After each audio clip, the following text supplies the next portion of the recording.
युधिष्ठिर क्यों नाराज हुए थे? दिया था सभी औरतों को श्राप। दोस्तों, आमतौर पर माना जाता था कि युधिष्ठिर शांत रहते थे, नाराज नहीं होते थे। लेकिन ऐसा क्या हो गया कि अपनी मां कुंती से बुरी तरह नाराज हो गए?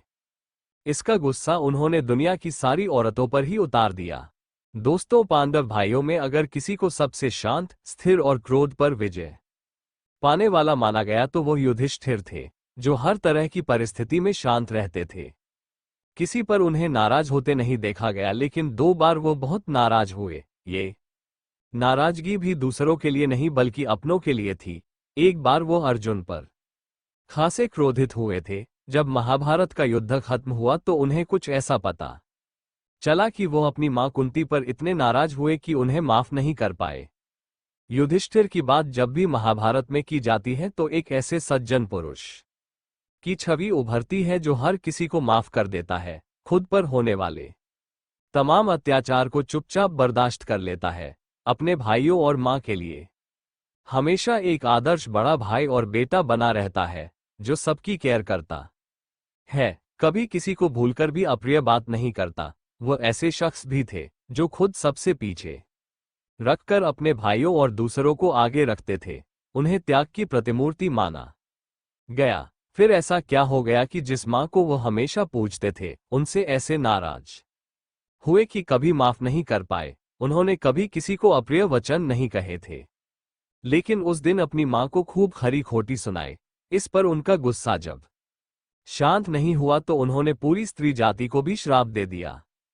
अब जानते हैं कि आखिर बात क्या थी जिसने युधिष्ठिर जैसे धर्मात्मा को विचलित कर दिया। वो अंदर तक क्रोध से बेचैन हो गए। जब महाभारत का युद्ध खत्म हो गया तो युद्ध भूमि में मारे गए सभी योद्धाओं की चिताएं सजाई गईं। उनके परिजनों ने चिताओं को अग्नि दी। उसके बाद उन्हें गंगा तट पर तर्पण दिया गया। कुंती ने पांडवों को कर्ण को लेकर जो राज बताया, उससे युधिष्ठिर को लगा कि वो जीता हुआ महाभारत का युद्ध भी हार गए हैं। इसी वजह से युधिष्ठिर पहली बार अपनी मां पर नाराज हुए और ये नाराजगी हमेशा बनी रही। दोस्तों, सभी लोग दुखी थे। ऐसे मौके पर कुंती अपने दुख को लाख कोशिश करके भी संभाल नहीं पाई।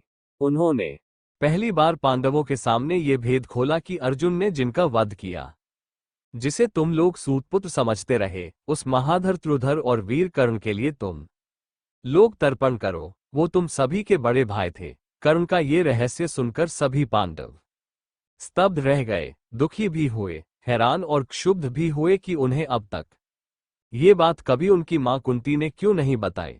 क्यों उन्होंने उनके बाल्य काल से लेकर अब तक ये बात छिपाकर रखी। युद्ध के दौरान भी कभी ये नहीं बताया। वो इस बात से भी दुखी थे कि कर्ण को खुद उन्हीं लोगों ने युद्ध में मारा। वह नाराज भी थे, लेकिन उस समय उन्होंने चुपचाप तर्पण किया। उससे उन्होंने अपना गुस्सा दबाकर रखा। जब सब कुछ हो गया, सभी महल पहुंचे, तो युधिष्ठिर तमतमाए हुए थे। उनके क्रोध का शिकार मां कुंती थी। उन्होंने कहा कि अब महाभारत की जीत भी मुझको हमारी पराजय की तरह ही लग रही है। कर्ण हमारे भाई थे, लेकिन हम इस बात को जानते ही नहीं थे। कर्ण तो ये बात जानते थे, क्योंकि उनके सामने ये रहस्य खुद मां कुंती ने खोल दिया, लेकिन हमारे सामने नहीं खोला। इसी वजह से कर्ण ने हम में से किसी को नहीं मारा। युधिष्ठिर ने कहा कि मैं कर्ण से इसलिए नाराज रहता था कि उन्होंने द्युत्सभा में हमें कटुवचन कहे थे, द्रौपदी का अपमान किया था। मैं तब उनसे नाराज हुआ, लेकिन अब नहीं हूं। अब मैं अपनी मां से नाराज हूं कि उन्होंने ये बात क्यों हम लोगों से छिपाए। उन्होंने कटु वचन में मां कुंती से पूछा, आखिर ये बात उन्होंने क्यों पांडव भाइयों से छिपाए। तब कुंती कातर होकर बोली, युधिष्ठिर, मैंने कर्ण के पास जाकर प्रार्थना की थी। उनके पिता सूर्य भी चाहते थे कि कर्ण का राज तुम लोगों को पता लग जाए, लेकिन कर्ण खुद बिल्कुल ऐसा नहीं चाहते थे। इसी वजह से तुम लोगों का मिलन नहीं हो सका। इसके बाद भी रुष्ट युधिष्ठिर ने कहा, कर्ण का परिचय गोपनीय रखकर आपने मुझे ऐसा कष्ट दिया जो आप कभी समझ नहीं पाएंगी। इसके बाद दुखी और नाराज युधिष्ठिर ने जीवन में पहली बार मां कुंती के बहाने पूरी स्त्री जाति को भी शाप दे दिया। स्त्री जाति कुछ भी गोपनीय नहीं रख पाएगी। बाद में भी युधिष्ठिर लंबे समय तक इस बात को लेकर पश्चाताप करते रहे। इस बात को उन्होंने हमेशा मन में रखा कि क्यों उनकी मां ने कर्ण का राज उन लोगों के सामने जाहिर नहीं होने दिया। युधिष्ठिर का मानना था कि यदि कुंती ने ये रहस्य नहीं रखा होता तो युद्ध टल सकता था, लाखों लोगों की जान बच सकती थी। कुंती ने किशोरावस्था में ही गुप्त रूप से कर्ण को जन्म दे दिया था। विवाह पूर्व गर्भधारण के कारण सामाजिक आक्रोश से बचने के लिए उन्होंने कर्ण को जन्म देते ही उसे गंगा नदी में एक टोकरी में छोड़ दिया था। दोस्तों, कर्ण को नदी में बहते हुए महाराज धृष्टराज के सारथी अधिरथ और उनकी पत्नी राधा ने देखा। उन्होंने उसे गोद ले लिया, उसका लालन पालन किया। कर्ण को वासुसेन नाम दिया गया। अपनी पालनकर्ता माता के नाम पर उन्हें राधेय के नाम से भी जाना जाने लगा।